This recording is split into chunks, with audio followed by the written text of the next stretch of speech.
Lo que yo voy a hacer en realidad es más que nada una exposición un poquito didáctica.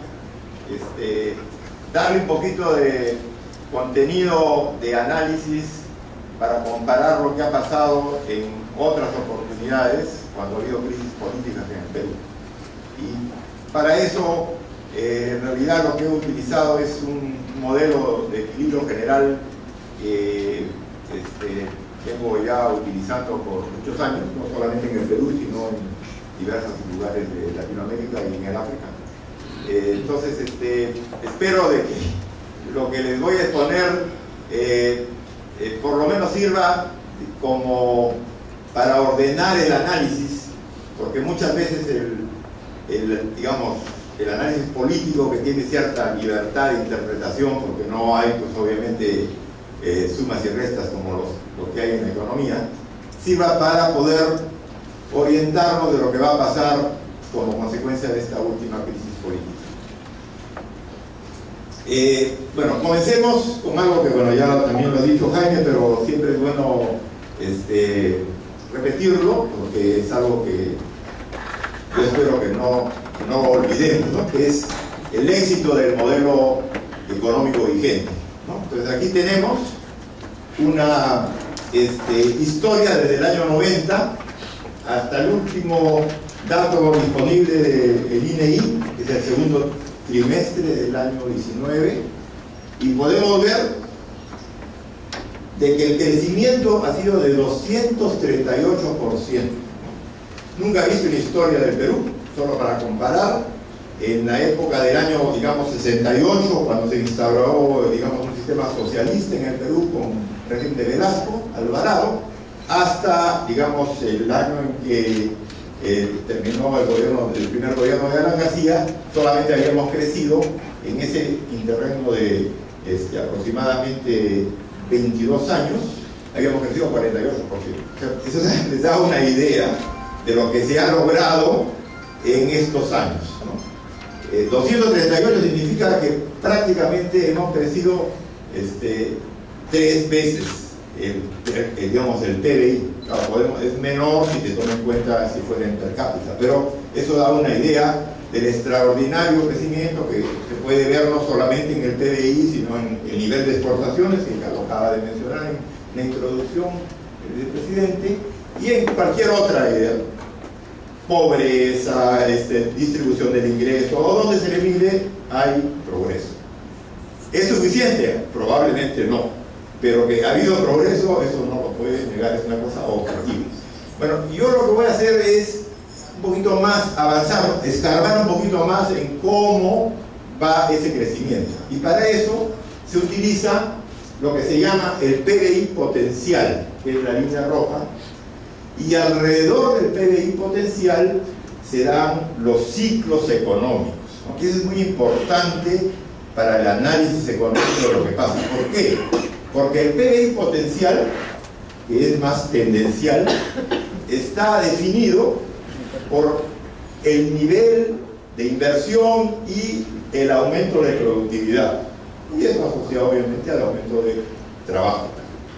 Entonces, cuando vemos la línea roja, tenemos que pensar en cómo está aumentando la productividad y cómo está aumentando la inversión. En Perú, esto ha sido el motor, la inversión.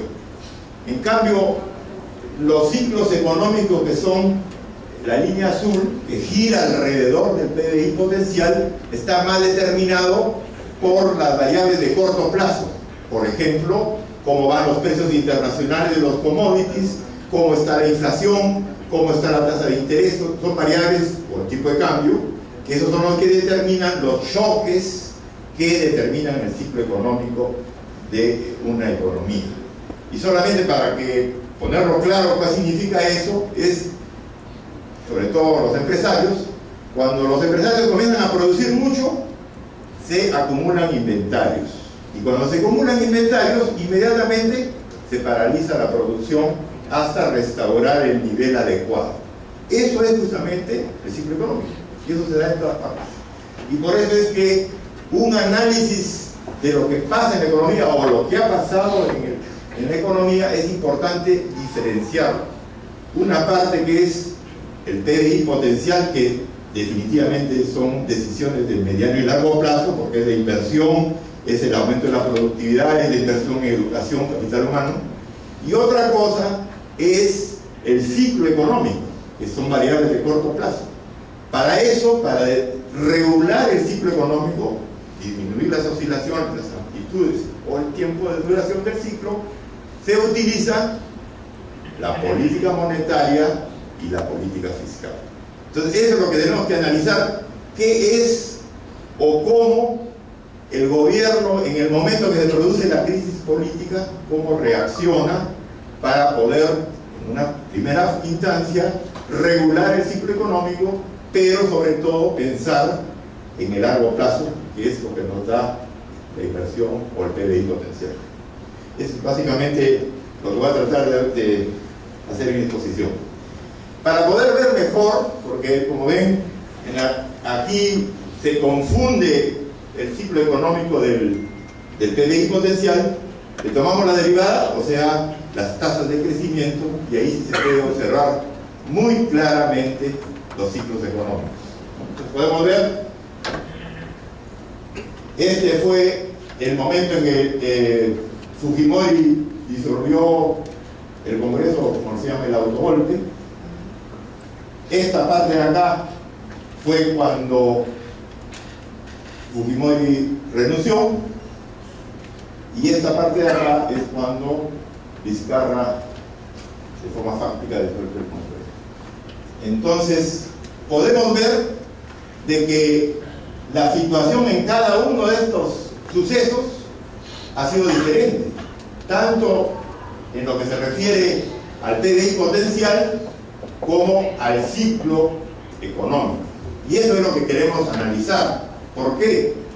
Porque dependiendo de las decisiones que implica la, digamos, crisis económica, o sea, porque hay un cambio, cuando hay una crisis significa que hay un cambio, ese cambio, ¿qué va a significar? Si es pro inversión, en otras palabras, transmite confianza al inversionista, entonces comienza un crecimiento sostenido.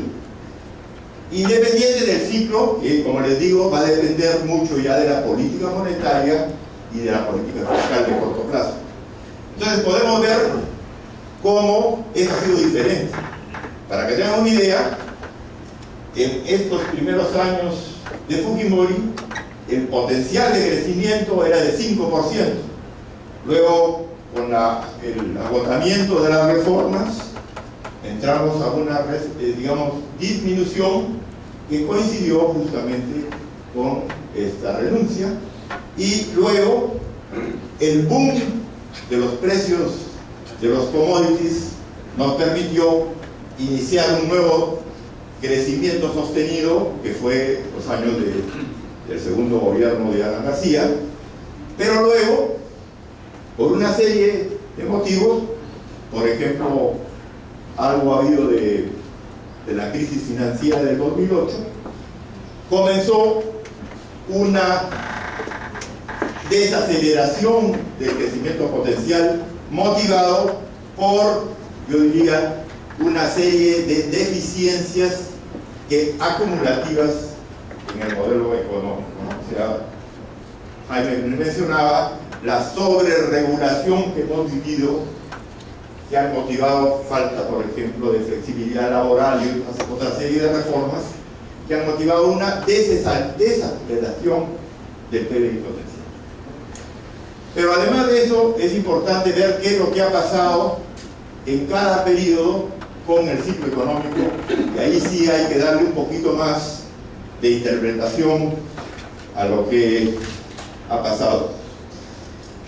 Y para eso voy a utilizar este pequeño esquema de análisis.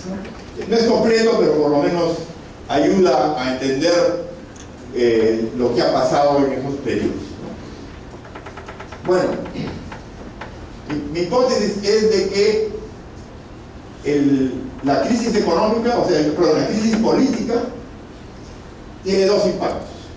Uno en el ciclo económico y otro en el PBI potencial, o sea, en el mediano plazo. Y ambos son importantes. ¿Por qué? Porque en el ciclo económico uno puede generar cambios que se trasladan a largo plazo en el PBI potencial. Entonces ahí estaríamos en el peor de los mundos. Por eso es que, creo que Carlos, tú mencionabas de que en el largo plazo vamos a estar todos muertos, pero la muerte la estamos creando ahora, y eso es justamente lo que quiero yo transmitir, ¿no? Entonces, lamentablemente, el impacto de una crisis política en el corto plazo está muchas veces, si no diría siempre, influida por lo que está pasando en el escenario mundial. Perú es un país muy dependiente del ciclo económico mundial y por lo tanto es muy importante observar qué es lo que está pasando en el mercado internacional, especialmente por nuestras exportaciones, para saber en el momento cómo estamos reaccionando, o por lo menos comparar qué es lo que pasó en cada uno de esos episodios respecto a este punto. Y los otros dos puntos sí son, digamos, a niveles discrecionales del gobierno. Una es la política monetaria, que está definida, por lo menos desde la vigencia del modelo actual, por el Banco Central, por su independencia conocida, pero que tiene ciertas limitaciones en nuestro país, porque, como ustedes saben, los objetivos asignados al Banco Central en el caso peruano son específicamente la inflación, o sea, el control de la inflación. Y como no toma en cuenta, por ejemplo, como en Estados Unidos, el nivel de desempleo, por ejemplo, como objetivo, ¿no? Entonces eso, si bien es cierto, no significa que lo descuida. De todas maneras, su prioridad es la inflación, y eso, en cierta forma, define mucho la reacción que toma el banco. Yo creo que el Perú, por ejemplo, con esta adopción de las metas de inflación, hace que la autoridad monetaria sea muy predecible. Sabemos lo que va a pasar y cómo va a reaccionar. Si sube o baja las tasas de interés, va a depender de si el ciclo económico está en la parte alta o en la parte baja. O sea, sabemos cómo reacciona y eso lo ha venido haciendo. Tiene otras herramientas, pero básicamente es predecible su política. La política fiscal sí es más complicada. Bueno, primero porque la historia del Perú ha sido que los ministros de Economía han cambiado muy seguido. No ha habido yo diría, una política fiscal coherente, y eso es lo que vamos a ver en cada episodio. Eso cambia mucho, ¿no? Para poneros un ejemplo, uno puede, digamos, como ministro de Economía, aumentar el gasto, pero claro, puede aumentar el gasto por el lado del gasto corriente o por el lado del gasto por la inversión.